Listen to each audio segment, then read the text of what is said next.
Kutch university આર્થિક સંકળામણ અનુભવે છે અને રાજ્ય સરકાર સહિતની વિવિધ યોજના હેઠળની ગ્રાન્ટ મળી ન હોવાના સ્ટાફની ગેરહાજરીના લીધે વિદ્યાર્થીઓએ મુશ્કેલી થતી હોવાની ફરિયાદ વચ્ચે આજે સ્પષ્ટતા સાથે જાહેરાત કરવામાં આવી હતી કે હવે યુનિવર્સિટીની બધી જ આર્થિક તાણ દૂર થઈ ગઈ છે અને જે કામ અગાઉ નથી થયું તેટલું છેલ્લા 1 વર્ષના ગાળામાં થયું છે, જેમાં કુલે 37 કરોડની ગ્રાન્ટ મંજૂર થઈ છે। યુનિવર્સિટી ખાતે રજિસ્ટ્રાર ડોક્ટર એમ.જી. ઠક્કરે જણાવ્યું હતું કે 17 કરોડની ગુજરાત સરકારની નિભાવ ગ્રાન્ટ અગાઉ મંજૂર થઈ ગઈ છે। હાલમાં જ નવા વધુ 10 કરોડ મરમ્મત માટે મંજૂર થયા છે।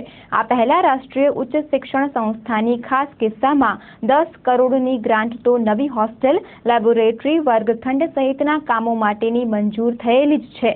રૂસાની ગ્રાન્ટનું ખાતું ખુલી ગયું છે અને થોડા દિવસમાં રકમ મળતા ઉપયોગ થશે। આગામી માર્ચ સુધીમાં બધી રકમ તબક્કાવાર મળશે।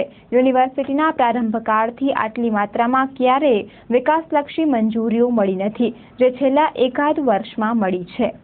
ઘટ મતલબ કે અમને જેટલી આટલા વર્ષો સુધી અમને ગ્રાન્ટ્સ મળતી હતી એ જેટલી સ્ટાફને પગાર માટે અને આ કન્ટીજન્સી આખા ભવનને અમારે મેન્ટેન કરવા માટે એ જેટલી ગ્રાન્ટ્સ હતી એ અમને પૂરતી નથી। એટલે દર વર્ષે અમારે જેટલી ખર્ચ હોય એના કરતાં અમારી આવક સરકાર પાસેથી એ ઓછી હતી। એટલે એ લગભગ 1 કરોડની ઘટ આવતી હતી। એટલે 5 વર્ષ સુધી આ બધી ઘટ એટલી બધી ચાલતી આવી અને અમે 5 કરોડની વધારે 5.5 કરોડ જેટલી ઘટ અમને વધી ગઈ અને એ અમે સતત છેલ્લા 3-4 વર્ષથી અમે સતત એ રજૂઆત કરતા હતા।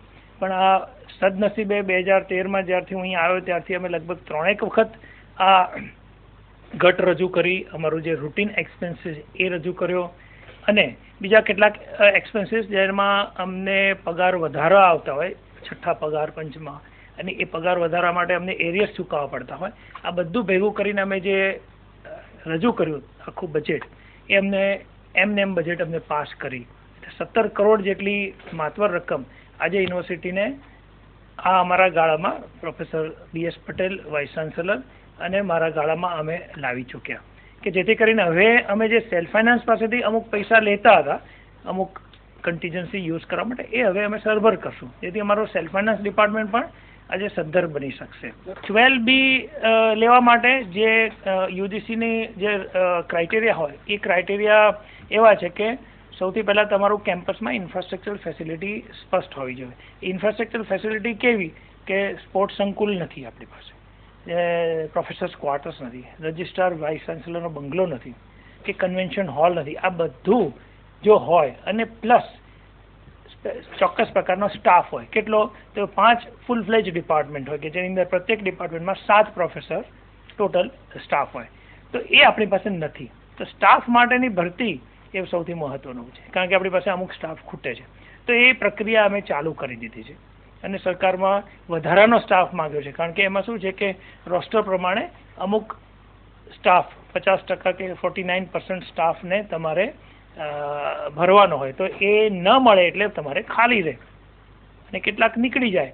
એ સિવાયનું જે સંકુલ છે અમારા બીજા જે ઇન્ફ્રાસ્ટ્રક્ચરલ ફેસિલિટીના સંકુલ છે એ બનાવવા માટે સરકારે યુજીસીએ 5 કરોડ રૂપિયા શરતી આપ્યા કે જો તમારી ગુજરાત ગવર્મેન્ટ 5 કરોડ આપશે તો અમે 5 કરોડ તમને આપીએ, જેથી કરીને તમે ઇન્ફ્રાસ્ટ્રક્ચર ફેસિલિટી બનાવો। તો એ આજથી 3 વર્ષ પહેલાં આ બધું થઈ ચૂક્યું અને સરકારે યુજીસીએ 2.5 કરોડ આપ્યા, આપણી સરકારે ગવર્મેન્ટ ઓફ ગુજરાતે 5 કરોડ આપ્યા। એ 7.5 કરોડની પ્રોસિજર ચાલુ થઈ ગઈ છે અને ખાલી ઓર્ડર જ ઇસ્યુ કરવાનો બાકી છે, જેથી કરીને આ બધું જ સંકુલ વિધિન મંથ ચાલુ થઈ જશે।